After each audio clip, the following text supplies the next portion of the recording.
So hello everyone, welcome back to the channel. आज हम करने वाले हैं इशू ऑफ डिबेंचर्स का एक बहुत important topic, that is issue of debentures as collateral security. ये टॉपिक आपके पास 1 मार्कर क्वेश्चन भी देखने को मिल सकता है, कई बार 3 मार्कर भी आ जाता है फाइनल एग्जाम्स में, और सीयूईटी में भी बहुत इंपॉर्टेंट टॉपिक रहता है। तो ये हमारे लिए एक तरीके से सिर्फ 15 मिनट की कहानी है और एक इंपॉर्टेंट टॉपिक है, तो 15 मिनट में खत्म हो जाएगा, कोई दिक्कत नहीं होगी। तो आओ जल्दी से शुरू करते हैं। Issue of debentures as collateral security. सबसे पहले मतलब समझते हैं कोलेटरल का मतलब क्या होता है। सो बेसिकली जब हम कभी कोई लोन लेते हैं तो हमें कुछ गिरवी रखना पड़ता है, उसके लिए हमें कुछ मॉर्गेज करना पड़ता है। तो वहां पे ना कई बार बैंक कहते हैं हमें एडिशनल सिक्योरिटी चाहिए, कि हमें एक तो आपने कुछ मॉर्गेज कर दिया, कुछ और भी कोलेटरल दो। तो हम एज अ कोलेटरल अपने डिबेंचर्स दे देते हैं, कि बैंक को हम कहते हैं कि आप हमें 8 लाख का लोन दे दो, हम आपको 10 लाख के डिबेंचर्स दे देते हैं। इनकेस हमने लोन आपका नहीं चुकाया तो आप ये डिबेंचर्स अपने मतलब कन्वर्ट हो जाएंगे, ये डिबेंचर्स आपके हो जाएंगे, फिर हम डिबेंचर से ब्याज देते रहेंगे। तो बेसिकली एज अ कोलेटरल काम करते हैं डिबेंचर्स। तो जल्दी से देखते हैं इसका ट्रीटमेंट कैसे होता है। बहुत आसान ट्रीटमेंट है, सिर्फ 10 मिनट लगेंगे, अच्छे से समझ लेना। सो देखो, इस तरीके से कुछ क्वेश्चन आएगा आपके पास, और वहां पे बोलेगा कि 2 तरीकों से ट्रीटमेंट हो सकता है जब डिबेंचर्स इशू किए जाते हैं कोलेटरल सिक्योरिटी। या तो जनरल एंट्री तुम पास कर दो, या जनरल एंट्री पास ना करो, 2 तरीके के ट्रीटमेंट होते हैं। तो जल्दी से क्वेश्चन को रीड करते हैं। कहता है Hayat limited took a loan of ₹8 lakh from State Bank of India. State Bank of India से लोन लिया and issued 10,000 9% debentures of 100 each as collateral security. और इतने डिबेंचर्स इशू कर दिए, ठीक है। 12% debenture outstanding are 10 lakh rupees, 10 lakh. How will the issue be shown in the books of account. किस तरीके से बुक्स ऑफ अकाउंट में आप शो करोगे। एक एंट्री तो होगी ही होगी जो कि लोन लेने की एंट्री है ना। जब कोई कंपनी लोन लेगी तो उसकी एंट्री तो करेगी ना। लोन लेने की एंट्री क्या होगी, सोचो। लोन लेने की एंट्री होगी, बैंक में पैसा आ जाएगा तो हम कहेंगे bank account debit to bank loan account. ये बात तो समझते ही हो आप, कि जो आपने 8 लाख का लोन लिया, उस लोन को लेने की एंट्री तो आप करोगे ही करोगे, ठीक है। तो हमने लोन लेने की एंट्री कर दी। अब बात करते हैं डिबेंचर्स इशू करने की क्या एंट्री होगी, और होगी भी या नहीं होगी उसकी बात करते हैं। तो 2 तरीकों के केसेस होते हैं, या तो तुम जनरल एंट्री पास नहीं कर रहे हो, या तुम पास कर रहे हो। पहले हम ये केस सीखते हैं कि when general entry is not passed, जब जनरल एंट्री हम पास नहीं करते हैं। बेटा जी, लोन लेने की एंट्री तो फिर भी पास करनी ही करनी है, ये एंट्री तो करनी ही करनी है। हम बात कर रहे हैं कि आगे डिबेंचर्स इशू करने की एंट्री करनी है या नहीं करनी की, जो तुमने इस बैंक को 8 लाख के लोन के बदले 10,000 9% के डिबेंचर 100 रुपए के हिसाब से दिए, ठीक है। इसकी बात कर रहे हैं कि ये हमें दिखाने है या नहीं दिखाने। तो ये जो हमने डिबेंचर इशू करे हैं, इसकी जनरल एंट्री मुझे पास नहीं करनी है। समझ गए मेरी बात को। अच्छा, ये फिर दिखेगा कैसे, ये बैलेंस शीट में जाएंगी चीजें। हमें एक बात पता है कि जो आपने लोन लिया वो किस चीज का पार्ट है, वो लॉन्ग टर्म बोरोइंग है ना। लॉन्ग टर्म में जो आप लॉन्ग टर्म का बोरोइंग का पार्ट है, कि लॉन्ग टर्म में जो आपने लोन लिया तो वो लॉन्ग टर्म बोरोइंग का पार्ट है। तो हम उसको ना उसके अंदर एक छोटा सा नोट डाल देंगे कि इसके खिलाफ हमने 10,000 100 रुपए के हिसाब के डिवेंचर्स इशू कर रखे हैं इसको लेटर।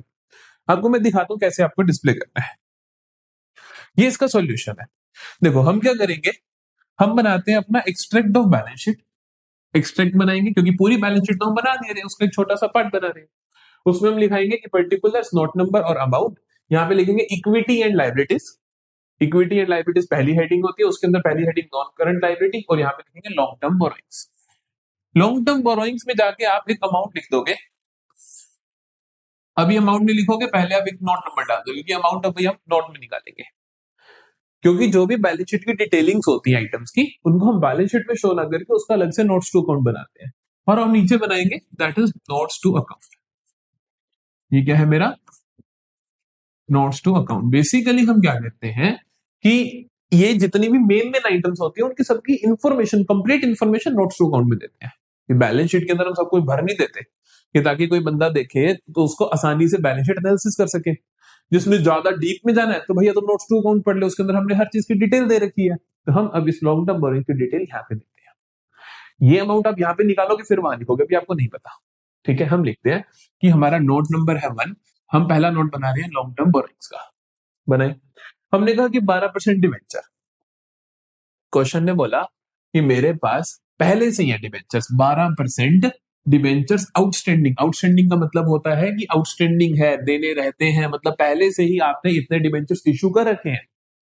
तो लॉन्ग टर्म बोरोइंग्स का पार्ट तो ये भी होंगे कि जो पहले से मेरे पास डिबेंचर्स मैंने कर रखे हैं, प्लस जो मैंने अब लोन ले लिया, ये दो चीजें मेरी लॉन्ग टर्म बोरोइंग्स में आएंगी। तो हमने क्या लिखा अपने बैलेंस शीट में, हमने कहा 12% डिबेंचर्स जो मेरे पहले से ही है। चाहो तो ब्रैकेट में लिख भी सकते हो कि 100 रुपए का एक है, अगर क्वेश्चन ने दे रखा है तो। इस मान लो क्वेश्चन ने दे रखा है कि यार 10,000 डिबेंचर्स है, 100 रुपए का एक, तो आप ऐसे लिख देना। ठीक है, 10 लाख रुपए के डिबेंचर्स पड़े हैं तुम्हारे पास, प्लस यहाँ पे आप ऐड करोगे लोन फ्रॉम स्टेट बैंक। कितना लोन लिया बेटा आपने? 8 लाख लिया। और इसकी ब्रैकेट में शो कर दोगे कि इसके ये जो लोन है that is secured by issue of 10,000 9% debentures of सो ईच एज कोलेटरल सिक्योरिटी। तो ट्रीटमेंट समझ आ रहा है? जब तुमने कोलेटरल के रूप में डिवेंचर्स को इशू करा तो सिर्फ और सिर्फ एक लाइन लिखनी है, सिर्फ और सिर्फ एक लाइन लिखनी है। वो भी कहां पे? नोट्स टू अकाउंट में, जहां पे तुम लोन लिख रहे हो, लोन फ्रॉम एसबीआई, उसके नीचे आपने एक लाइन लिख देनी है कि भैया ये इस पर्टिकुलर लोन के लिए हमने 10,000 डिवेंचर 100 रुपए के हिसाब से as a collateral security issue कर रखे हैं। क्लियर हुई मेरी बात? बस आपको ये शो कर देना, बाकी आपको कुछ नहीं करना। अभी टोटल 18 लाख है, 18 लाख आपने वहां जाके लिख दिया। ठीक है, ये चाहो तो यहाँ पे टोटल करके दिखा भी सकते हो 18 लाख, और यही एज इट इज 18 लाख यहाँ पे विजिबल हो रहा है। तो पहला ट्रीटमेंट क्या है कि जब आपने जनरल एंट्री पास नहीं करनी तो सिर्फ और सिर्फ बैलेंस शीट बनाते वक्त जो नोट्स टू अकाउंट में लोन की डिटेलिंग जहां पे करोगे तो उसके ब्रैकेट में लिख दोगे कि इसके लिए हमने इतने इतने डिबेंचर्स एज कोलेटरल इशू कर रखे हैं। समझ आती है मेरी बात? अब दूसरा ट्रीटमेंट देखते हैं जब जनरल एंट्री पास करनी है। जब जनरल एंट्री पास करनी है तो जनरल एंट्री पास क्या होती है वो सुनो। If journal entry is to be passed, जब तुम्हें जनरल एंट्री पास करनी है तो जनरल एंट्री पास क्या होगी? इन रियलिटी तुम डिबेंचर्स तो इशू नहीं कर रहे ना, तो हम फिर हमारे पास कोई उसके, देखो हम डिवेंचर्स इशू करें तो हमारे पास कैश आ जाता है, लेकिन अब कैश तो नहीं आएगा क्योंकि रियलिटी में तो तुम दे थोड़े रहे हो डिवेंचर्स। तुम तो सिर्फ कह रहे हो कि वादा कर रहे हो कि हम कल को दे देंगे अगर हमने लोन ना दिया तो फिर उस केस में जनरल एंट्री कैसे पास करोगे? जनरल एंट्री के लिए आप नया खाता बनाओगे जिसका नाम होता है डिवेंचर्स सस्पेंस अकाउंट। अरे भाई सस्पेंस ही तो है कि कल को पैसा नहीं दिया तो देने पड़ेंगे डिवेंचर, तो हम नया अकाउंट बनाते हैं that is debenture suspense account debit to. कौन से डिवेंचर दे रहे हो तुम? सर हम इनको दे रहे हैं 9% डिवेंचर, तो आप लिखोगे टू 9% डिवेंचर्स। क्लियर है जी कहानी? तो हम क्या करेंगे, debenture suspense account debit to 9% debentures account. हम इसमें कितना अमाउंट लिखेंगे? जितने आप डिवेंचर्स दे रहे हो। आप 10 लाख के डिवेंचर दे रहे हो, 10,000 इंटू 100, तो दैट इज 10 लाख आ जाएगा। लो जी, क्लियर है कहानी? तो हमने क्या करे, डिवेंचर्स को यहाँ पे इशू कर दिया। अच्छा अब ये बैलेंस शीट में कैसे दिखेंगे? बैलेंस शीट में कुछ चेंज आएगा। देखो बैलेंस शीट कैसे बनेगी, ये रही।